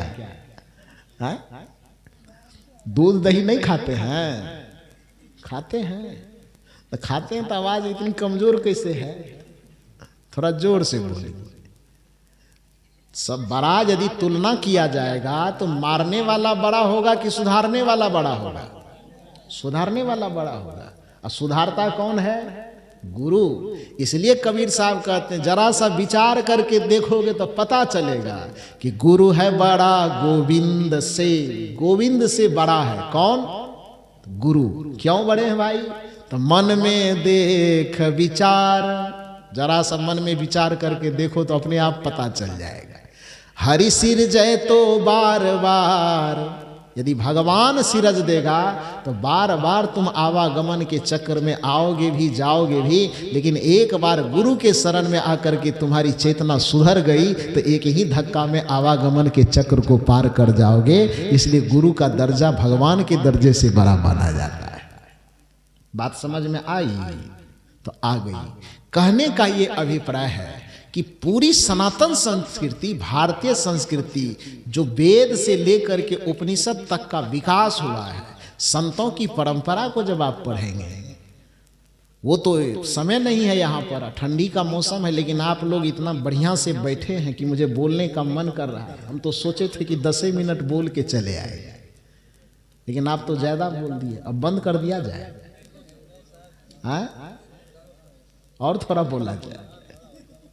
हाँ तो बढ़िया। यूनिवर्सिटी में तो 45 मिनट का ही क्लास ले पाते हैं हम लोग जी। आप लोगों को पढ़ाने में 1.5 घंटा 2 घंटा आप बुलवा देते हैं, फिर भी फर्क नहीं पड़ता है। वहां फर्क पड़ जाता है। कहने का ये अभिप्राय है, जिस दर्शन की बात कर रहे हैं, आपको मालूम होना चाहिए कि जिस समय मैं पीएचडी कर रहा था तो पीएचडी करने में सरकार के तरफ से जो हमको सब्जेक्ट दिया गया कबीर साहब के ऊपर लिखने के लिए, तो टॉपिक ही दिया गया था कि संत कबीर के संतमत दर्शन में आदर्श राष्ट्रीयता के सूत्र, कि कबीर साहब के किन किन विचारों को आधार बना करके डॉक्टर भीमराव अंबेडकर ने संविधान लिखा, उसको उस चीज में मैंने गुम्फित करने का प्रयास किया कि भारतीय संविधान में कबीर के लोकतांत्रिक मूल्य क्या क्या है, भारतीय संविधान में कबीर का आध्यात्मिक मूल्य क्या क्या है, भारतीय संविधान में कबीर के पारिवारिक और सामाजिक मूल्य क्या क्या है। इन सारे चीज़ों को एक एक अध्याय में बांट बांट करके हम लोगों ने लिखा है। पीएचडी करने के दरमियान में कबीर साहब के लिए कम से कम 600 पुस्तकों को मुझे पढ़ना पड़ा। कितने पुस्तकों को? 600। और उन पुस्तकों का निचोड़ जब पढ़े, आप ही के प्रयागराज इलाहाबाद विश्वविद्यालय के एक बहुत बड़े प्रोफेसर हो गए, पंडित गोविंद त्रिगुणायत नाम है उनका। पंडित गोविंद त्रिगुणायत ने कबीर साहब पर शोध करते हुए एक पुस्तक लिखा है जिसका नाम है कबीर विचारधारा। उस कबीर विचारधारा में उन्होंने निष्कर्ष निकाला है कि 15वीं शताब्दी में, जिसको मध्य युग के नाम से जाना जाता है भारतीय इतिहास में, उसमें यदि कबीर न होते उस मध्य युग में, तो गोस्वामी तुलसीदास जी को लोग सनातन धर्म के रक्षक मानते हैं। लेकिन नहीं, गोस्वामी तुलसीदास जी तो बहुत बाद में हुए ना जी। कबीर साहब से उम्र में तुलसीदास जी कितने छोटे हैं ये पता है आप लोगों को? गोस्वामी तुलसीदास जी उम्र में कितने छोटे हैं मालूम है? 250 बरस। कितना बरस? 25 नहीं, 10 नहीं, 250 बरस। 250 बरस का मतलब समझते हैं क्या पीढ़ी गुजर गया? एक व्यक्ति की पीढ़ी को 25 बरस यदि औसत मानेंगे पीढ़ी का गैप, तो 250 बरस का मतलब हो गया कम से कम 10 पीढ़ी हो गई ना। 10 पीढ़ी। जिस समय में कबीर साहब इस धरती पर आए थे, इस्लाम का जोर जबरदस्ती उस समय चल रहा था कि गोस्वामी जी के समय में चल रहा था? वो कबीर साहब के समय में चल रहा था। सिकंदर लोदी, तो तुगलक, तो फलना, तो चिलना, जिसका भी आक्रांता का नाम जानते हैं, वो सारे आक्रांता अपने तलवार के नोक पर लोगों के गर्दन से कंठी माला फेंक करके लड़ने, लड़ाने, मरने, मारने की बात उस समय चल रही थी। उस सारा धक्का सहने की जरूरत पड़ी कबीर साहब को। हिंदू धर्म को बचाया कबीर साहब ने, सनातन संस्कृति को बचाया कबीर साहब ने, और आज नाम उछल उछल करके कमा रहा है दूसरा कोई। बड़ा गजब है यार। कि जिसने तुम्हें बचाया, जिसने तुम्हारी रक्षा की, जिसने आपके सनातन संस्कृति को बचाने के लिए बड़ी क्रांति छेड़ी। आप पढ़िए उस शोध को। और शोध कोई बाबाजी का लिखा हुआ चीज नहीं होता है, वो सरकार के द्वारा दी गई विषय होती है। और उस पर शोध करने वाले को कितना मेहनत करना पड़ता है, शायद जो पढ़े लिखे होंगे वही व्यक्ति इस बात को समझ पाएंगे। तो पंडित गोविंद त्रिगुणायत ने उसमें लिखा है, जो इलाहाबाद विश्वविद्यालय के कभी प्रोफेसर रह चुके, उन्होंने अपने शोध ग्रंथ में लिखा कि यदि 15वीं शताब्दी में मध्य युग में जो भारत का आक्रांत युग था, संक्रमण काल से भारत की संस्कृति गुजर रही थी, उस समय में यदि कबीर न होते तो सनातन धर्म का आज नामो नक्शा नहीं बचता। सनातन धर्म को बचाने का यदि सबसे जबरदस्त बीड़ा किसी ने उठाया तो उस महापुरुष का नाम कबीर है, उस संत का नाम कबीर है। और कैसे बचाया? तो बताया उसी को जिसको विवेकानंद अमेरिका में जाके फैला रहे थे। वही जो मैंने बताया कि वेद के 4 हिस्से, तो 3 हिस्से तो पहले से बंद है, तो 3 का प्रचार कोई कैसे करेगा? चाहे विवेकानंद करे कि कबीर करे कि बुद्ध करे कि महावीर करे कि कोई करेगा, तो प्रचार 3 का कैसे करेगा? प्रचार चौथा का न करेगा। और चौथा को कभी आप देखे है ही नहीं, तो इसलिए लगता है कि भैया ये कहाँ से नया ज्ञान आ गया। वो जिस ज्ञान को आप देखे ही नहीं है, तो वो ज्ञान तो आपको अनूठा लगेगा ना। जरा सा आप उपनिषद को जाके पढ़िए, जरा सा आप वेदांत को जाकर के पढ़िए, जरा सा आप ब्रह्मसूत्र को जाकर के पढ़िए, जरा सा आप नागार्जुन के महाशून्यवाद को पढ़िए जो बौद्ध दर्शन है, जरा सा आप शंकराचार्य के जाको पढ़िए अद्वैतवाद का दर्शन, तब आपको समझ में आएगा कि सनातन धर्म क्या है। और सनातन धर्म को जो आप देवी देवता सत्यनारायण कथा पूजा पाठ तक सीमित करके रख दिए हैं, तो अपने दिमाग के खिड़की को थोड़ा खोलना होगा। और जब दिमाग के खिड़की को खोलेंगे तो उसमें सबसे पहला चीज जो झलकेगा वह यह झलकेगा कि कबीर साहब सनातन के विरोधी नहीं हैं, बल्कि कबीर साहब सनातन के सबसे बड़े रक्षक के रूप में आपको दिखाई देंगे। तो इसलिए ये बात यदि किसी की धारणा में बैठी हो कि कबीर साहब किसी को नहीं मानता है, नहीं, कबीर साहब को समझना होगा। समझने पर यह पता चलेगा कि गुरु की भक्ति भी सनातन संस्कृति के हिस्सा की भक्ति है। वेद की भक्ति गुरु की भक्ति पर ही आधारित है। रामचरितमानस की भक्ति गुरु भक्ति पर आधारित है। वाल्मीकि रामायण की भक्ति गुरु भक्ति पर। अब भगवान के पिताजी जब ये कह रहे हैं कि भक्ति सार्थक करना हो तो जे गुरु चरण रेणु सिर धरही तेजन सकल विभव बस करही, तो इससे ज्यादा और अलग से प्रमाण लेने की क्या जरूरत है। भगवान शंकर के लिए जब अभी जो सुन रहे थे, गोस्वामी जी ने कहा कि बिन गुरु भव निधि तरई न कोई, जौ बिरंच शंकर सम होई। तो ये भी तो रामचरितमानस की पंक्ति है। क्योंकि आप जानते हैं कि संसार में छोटे मोटे हर एक प्रकार के दुख हुआ करते हैं।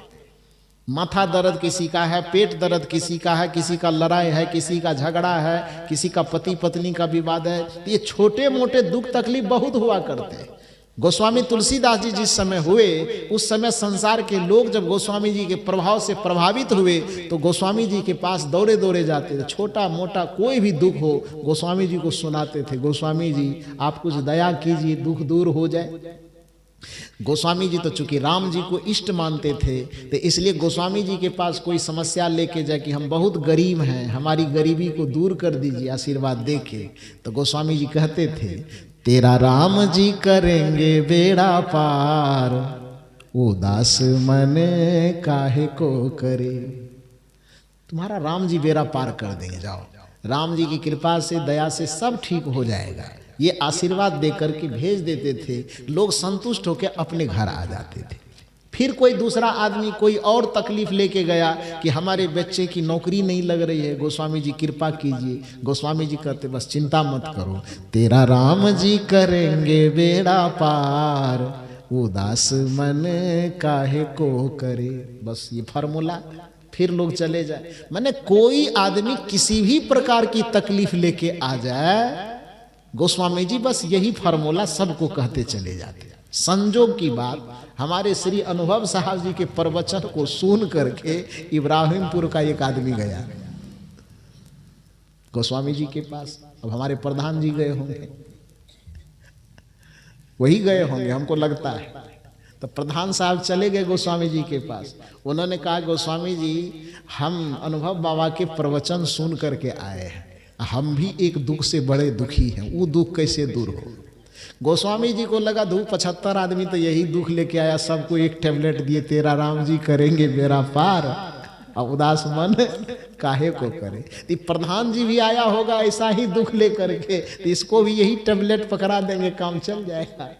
लेकिन वो तो अपने दिमाग से दुख लेके नहीं गए थे ना, अनुभव बाबा के प्रवचन से सुन के गए थे, अनुभव बाबा के अनुभव से सीख करके गए थे।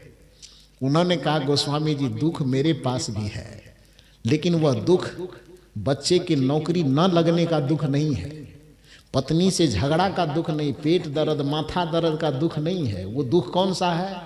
आवागमन का दुख है, भवचक्र का दुख है, जन्म और मरण का दुख है, बंधन का दुख है। वो दुख कैसे दूर होगा। अब गोस्वामी जी जो एक ही टेबलेट सबको देते जा रहे थे, गोस्वामी जी को लगा है जरा फेरा में पड़ गए, ये प्रधान जी अपने मन से आया नहीं है, अनुभव बाबा के द्वारा भेजा गया है। तो गोस्वामी जी को लगा कि यदि इसको भी कह दें कि तेरा राम जी करेंगे बेरा पार, तो बड़ा मुश्किल हो जाएगा, तब क्या करें। गोस्वामी जी ने यहाँ पर दिमाग लगाया और उन्होंने कहा कि तुम्हारा पेट दर्द माथा दर्द बेटा बेटी दुनियादारी का कोई दुख होगा तो इसमें हम एक हवा चला देंगे, तेरा राम जी करेंगे बेरा पार, उदास मन काहे को करे। लेकिन आवागमन के चक्र से मुक्त होना हो, जन्म मरण के बंधन से मुक्त होना हो, मोक्ष पद को पाना हो, तो वहाँ राम जी की कृपा काम नहीं करेगी। तब वहाँ कौन सी कृपा चाहिए? बिना गुरु भावनिधि तरई न कोई भी हो, चाहे वो ब्रह्मा क्यों न हो, विष्णु क्यों न हो, शिव क्यों न हो, क्योंकि जौ बिरंची शंकर सम, बिरंची मने ब्रह्मा और शंकर मने विष्णु, शंकर मने शिव, और बीच में विष्णु जी छूट गया तो काहे छोड़िएगा, उसको भी जोड़ दीजिए। हाँ, तो जौ बिरंची शंकर सम, सम का मने, सम मने क्या? बराबर। कि आप इतनी पूजा कर लीजिए, इतना पाठ कर लीजिए, इतना रिद्धि सिद्धि प्राप्त कर लीजिए कि ब्रह्मा विष्णु शिव के चेला होने की बात छोड़ दीजिए, उसके बराबर के कुर्सी में भी आपका कुर्सी पहुंच जाए। इतना करने के बावजूद भी जब तक सदगुरु के शरण में आप नहीं आएंगे तब तक आप भवसागर को पार नहीं करेंगे, आवागमन के चक्र से मुक्त नहीं होंगे। ये कबीर साहब कह रहे हैं कि तुलसीदास जी कह रहे हैं। कौन कह रहे हैं? तुलसीदास जी कह रहे हैं। तो गुरु का महत्व है कि नहीं है? सनातन संस्कृति में गुरु का महत्व है ना।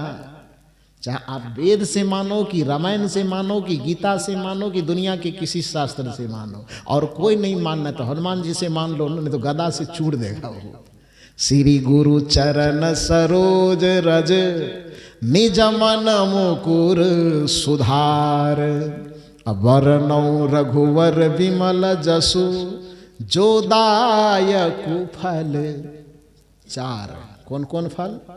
आम कटहल लीची टमाटर। तब फल क्या? अर्थ धर्म काम और मोक्ष। ये चारों फल की प्राप्ति का सीढ़ी यह है कि गुरु के चरण से शुरुआत करो, और गुरु के चरण में आकर के भगवान के स्वरूप को समझो, और भगवान ईश्वर परमात्मा के स्वरूप को समझ करके और तब उसकी भक्ति करो। गुरु के चरण को छोड़ करके आप ईश्वर के स्वरूप को समझ ही नहीं पाएंगे तो फिर ईश्वर के स्वरूप की पूजा कैसे करेंगे। इसीलिए यदि किसी व्यक्ति को लगता है कि केवल भगवान के मंदिर में जाकर के घंटी बजाने से मेरा काम चल जाएगा, तो उस व्यक्ति को हनुमान जी से ही पूछना चाहिए। जय जय जय हनुमान गोसाई। आगे आप बोल दीजिए, हम नहीं बोलेंगे। उत्तर प्रदेश वाले का इतना कर्जा हम नहीं खाए हैं, तो मैं कैसे बोलूं? तो अकेले हम बोलूं और आप चुप रहे, ऐसा नहीं हो सकता है। तो इसलिए आधा मैं बोलूं आधा आप बोलिए। जय जय जय हनुमान गोसाई। क्यों कृपा करेगा गुरुदेव? क्यों करेगा? आप कहते हैं कि गुरुदेव वाला भक्ति तो हमरा है ना, हम तो भगवान वाला है। गुरुदेव वाला तो कबीरपंथी सबका है। क्यों करेगा गुरुदेव कृपा?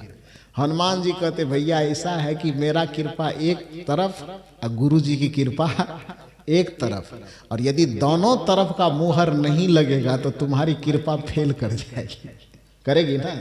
इसलिए लड्डू हनुमान जी के चरण में, भगवान देवी देवता के चरण में कितना भी लड्डू चढ़ाओ, लेकिन कृपा पास तभी होगा जब अंत में किसका मुहर लगेगा? जय जय जय हनुमान गोसाई, कृपा करहूं गुरुदेव की। नाई, नाई नहीं, नाई माने बाल दाढ़ी बनाने वाला, नाई मतलब अवधि में नाई को जैसे कहा जाता है ना, नौआ का अंशवा दीर्घई नाई।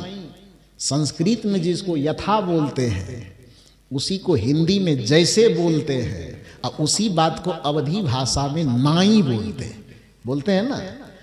तो जय जय जय हनुमान गोसाई, कृपा करहूं गुरुदेव की नाई। गुरुदेव जैसे कृपा करते हैं, हे हनुमान जी आप भी मेरे ऊपर कृपा करना, तो भगवान वाला कृपा मत करना। तब कौन कृपा करना? गुरुदेव वाला कृपा करना। बात समझ में आई? तो जब भगवान के मंदिर में जाने के बावजूद भी अंततः कृपा हमको गुरुदेव वाला ही चाहिए, तो दुकान गुरुदेव वाला, सामान किसका वाला? भगवान वाला। जब गुरुदेव के ही कृपा चाहिए तो गुरुदेव के ही दुकान में, मंदिर में आओ ना। और गुरुदेव का दुकान क्या है, गुरुदेव का मंदिर क्या है? गुरुदेव के दुकान और गुरुदेव के मंदिर को ही ये सत्संग कहा जाता है। कहा जाता है ये गुरु के ज्ञान का दुकान है। ये सत्संग जो है, यहाँ पर सत्य का सौदा होता है, धर्म का सौदा होता है, चिंतन का सौदा होता है, त्याग और वैराग्य का सौदा होता है। इसलिए गुरु का दुकान यदि कोई है तो उसका नाम सत्संग है।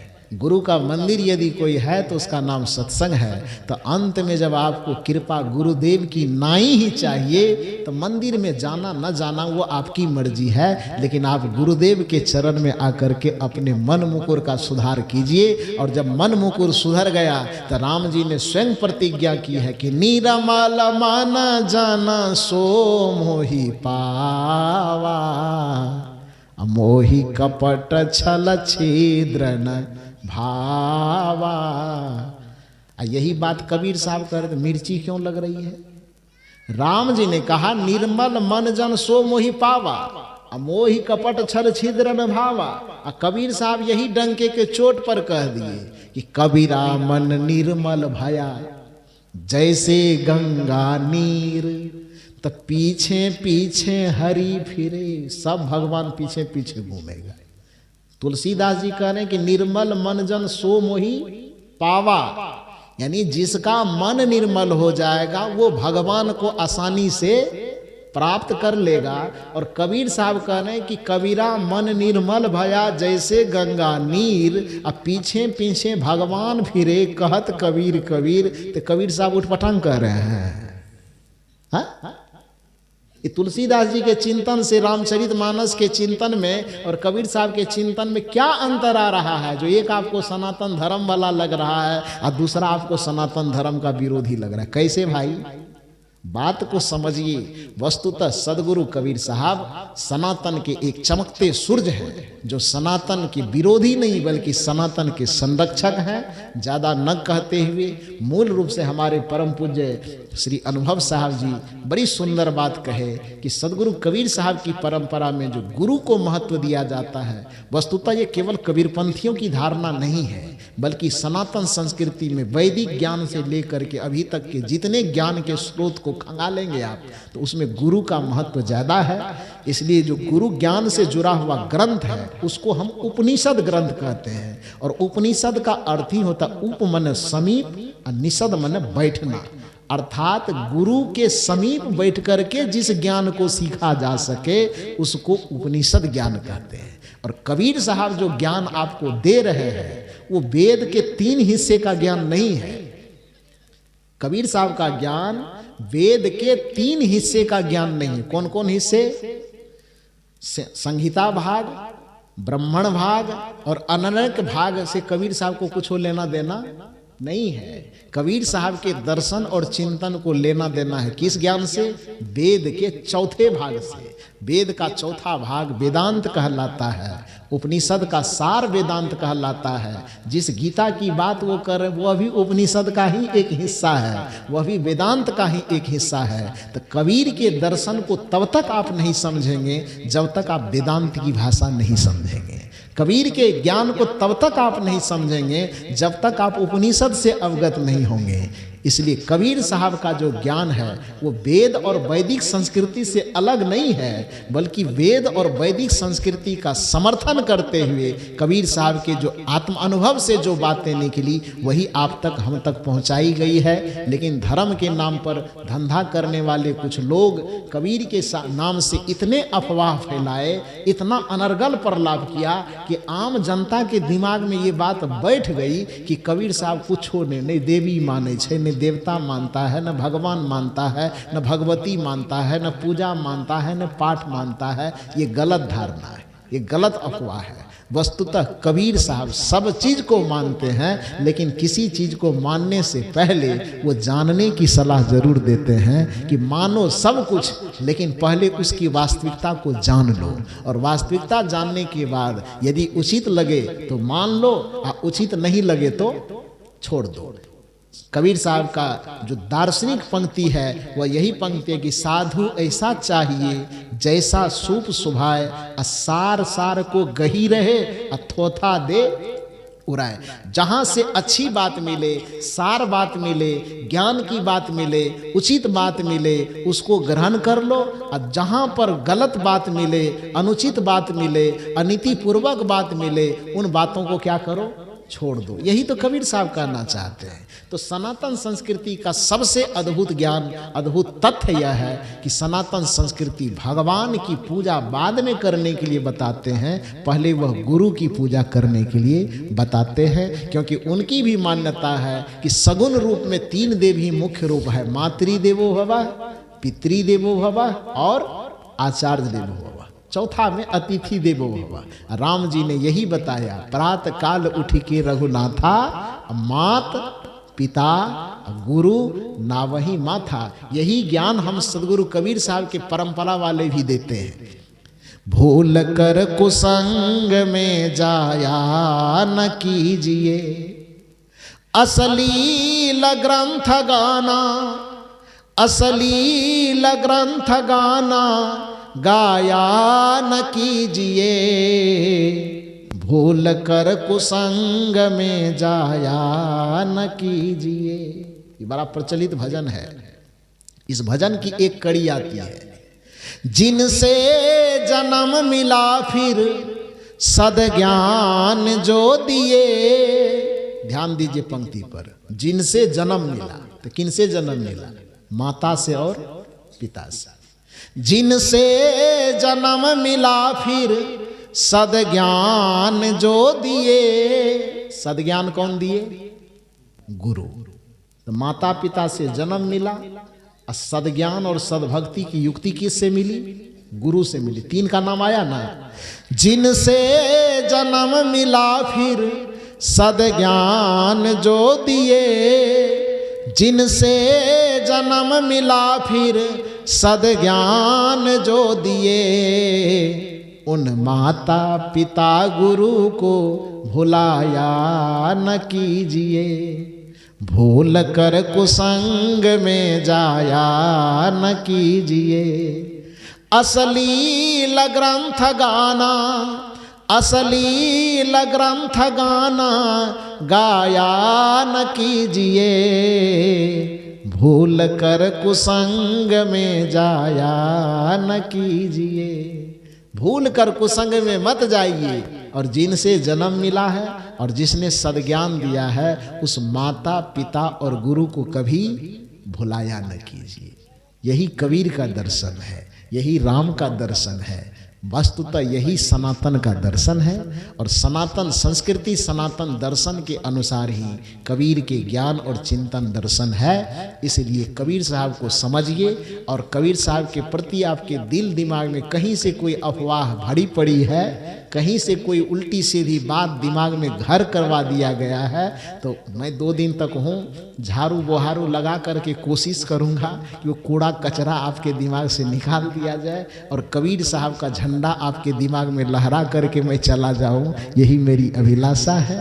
आप लोग इतने ठंडी में भी बहुत शांत और एकाग्रचित्त होकर के मेरी बातों को सुने, इसके लिए आप सबों को बहुत बहुत साधुवाद, बहुत बहुत धन्यवाद देते हुए वाणी को मैं यहीं पर विराम देता हूँ। 1 दिन और बचा हुआ है, कल का समय, तो कल आप लोग आइएगा कि नहीं आइएगा? ना आवे तो बोल दें, रातें में हम बिहार निकल जाए। वैसे भी बिहार लौट के जाने का तो है नहीं। अब यहाँ संपन्न करेंगे तो यहाँ से हम लोग पंजाब जाएंगे, पठानकोट, वहाँ पर तो बड़ी भीड़ होती है, 5 से 7 हज़ार लोग कम से कम आते हैं। तो उस कार्यक्रम में जाना है, फिर वहाँ कार्यक्रम करके राजस्थान चले जाएंगे और राजस्थान से फिर कार्यक्रम करके छत्तीसगढ़ चले जाएंगे। तो छत्तीसगढ़ में अब जब लौटेंगे तो 8 फरवरी को बिहार लौटेंगे। कब लौटेंगे? 8 फरवरी को बिहार लौटेंगे। तब तक आप लोग इधर ठंडी में ठिठुरते रहिएगा और हम लोग वहाँ छत्तीसगढ़ में एसी में सोएंगे बढ़िया से, वहाँ गर्मी नहीं लगती है। ये हम समझ गए हैं। यही कारण है कि जैसे इधर ठंडी बढ़ता है तो हम छत्तीसगढ़ भाग जाते हैं।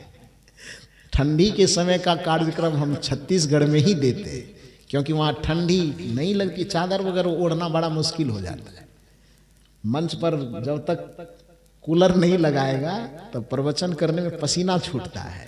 तो इसीलिए 2 महीना जब तक इधर आप लोग रजाई में ठिठुरते रहिएगा, तब तक हम लोग उधर कूलर का मजा लेते रहेंगे।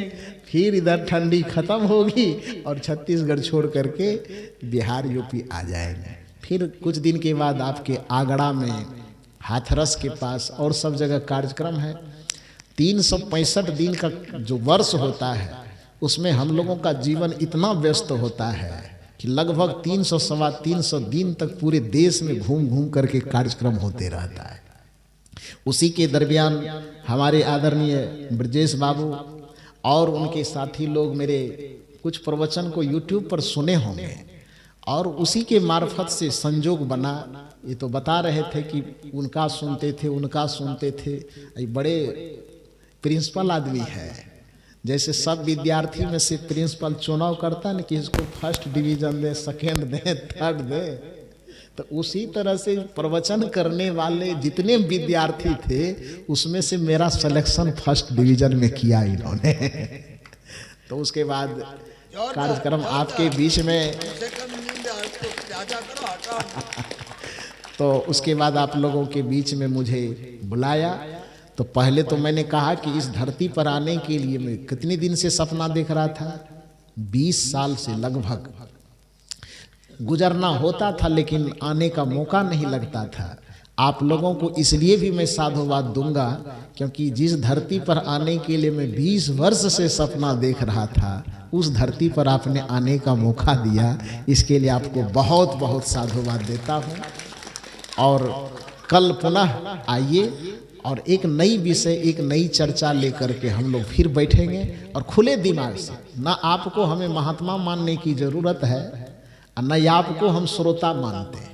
अरे हम दोनों एक धर्म, एक अध्यात्म के पथ के पथिक हैं। अंतर इतना ही है कि थोड़ा सा हम आगे चल गए हैं और आप पीछे चल रहे हैं। हमारा कर्तव्य है कि हम अपना उंगली पकड़ा करके आपको भी पीछे पीछे लेते चलें। तो हम लोगों में न कोई वक्ता न श्रोता, कुछ नहीं, बस एक परिवार के सदस्य की तरह बैठेंगे और कुछ आध्यात्मिक विषय जो मन में सवाल बन करके कौंध रहा है, उस विषय को सामने में रख करके उस पर एक आध्यात्मिक चर्चा करेंगे। तैयार हैं आप लोग? कल आएंगे ना? हाँ, तो कल दिन में भी फिर जिस तरह से कार्यक्रम की सूचना दी जाएगी, दिन में भी कार्यक्रम होगा, कल रात में भी होगा। इसी तरह से। अच्छा, तो हम लोग इतना 6-7 आदमी हैं तो पूरे यहाँ इब्राहिम, क्या नाम लगा, इब्राहिमाबाद के सब खाना खा जाएंगे हम लोग। बहुत होता है। अच्छा, तब तो कोई बात नहीं। तो सबको बहुत बहुत साधुवाद धन्यवाद देते हुए, यदि इतना देर बोलने में कुछ मुंह से गड़बड़ निकल गया हो तो अपना ही परिवार, अपने ही घर का सदस्य समझ करके उसको क्षमा करेंगे। आप लोगों को बहुत बहुत साधुवाद देते हुए बस वाणी को विराम देता हूँ। बोलिए सतगुरुदेव की। अब एक छोटी सी सूची है दानी सज्जनों की।